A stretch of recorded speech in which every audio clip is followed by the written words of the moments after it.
جب آپ عمرہ کرنے کا ارادہ کریں تو سب سے پہلے نیت کریں اور اس کے بعد احرام باندھیں، پھر تلبیہ پڑھیں، لبیک اللہم لبیک لبیک لا شریک لک لبیک ان الحمد والنعمت لک والملک لا شریک لک۔ تلبیہ پڑھتے ہوئے پھر آپ مکے میں حاضری ہوگی۔ کعبے پہ جب پہلی نظر پڑتی ہے، جو جائز دعائیں مانگیں وہ قبول ہوتی ہیں۔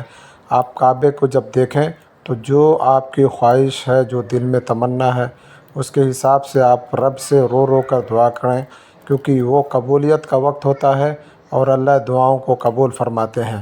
پھر آپ کعبے کا 7 چکر لگائیں اور تلبیہ اس میں پڑھتے رہیں، یا سبحان اللہ والحمد للہ ولا الہ الا اللہ واللہ اکبر ولا حول ولا قوۃ الا باللہ العلی العظیم۔